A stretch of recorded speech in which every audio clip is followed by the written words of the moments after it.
রাষ্ট্রপতি সাধারণত রাষ্ট্রের এক নম্বর ব্যক্তি হিসাবে পরিগণিত হন।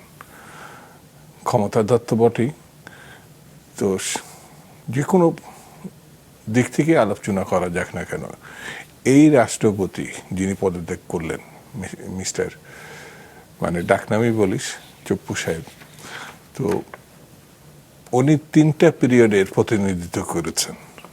একটি যে তাকে মনোনীত করেছিল পতিত সরকার, অর্থাৎ আওয়ামী লীগ সরকারের প্রধান সেই সময় ছিলেন শেখ হাসিনা, যিনি এই দেশ থেকে পালিয়ে গেছেন।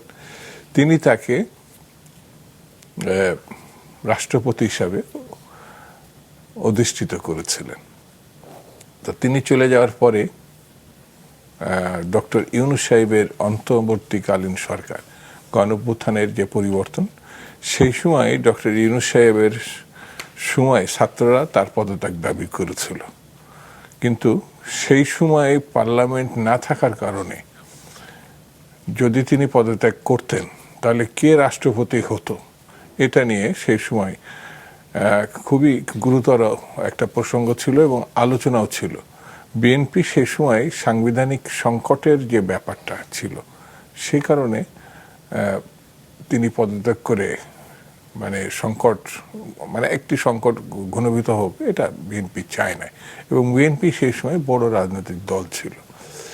স্বাভাবিক কারণে ছাত্ররা, কিন্তু কিছু ছাত্র বঙ্গভবনও গিয়েছিল, বিক্ষোভও করেছিল, কিন্তু শেষ পর্যন্ত বিএনপির সমর্থনের কারণে তিনি পদত্যাগ করেনি। করলে একটা অন্য ধরনের পরিস্থিতি তৈরি হতো, যেটা মীমাংসাযোগ্য ওই সময় ছিল না, যে কারণে পার্লামেন্ট ছিল না, একটু আগে আমি বলেছি। আর ডক্টর ইউনূস সাহেবও ছাত্রদের সমর্থন করেছিলেন, কিন্তু পরে এই কথা বুঝছিলেন যে উনি পদত্যাগ করলে সেই জায়গায় রাষ্ট্রপতি হওয়ার কোনো সুযোগ সাংবিধানিকভাবে ছিল না, কারণ অন্তর্বর্তী সরকারকে সাংবিধানিক সরকার বলা হয়েছিল। এই জন্যে সেই সরকার সকল রাজনৈতিক দল, গণঅভ্যুত্থানের সকল পক্ষ সমর্থনের মধ্য দিয়ে এই রাষ্ট্রপতি তাকে শপথ বাক্য পাঠ করিয়েছিলেন।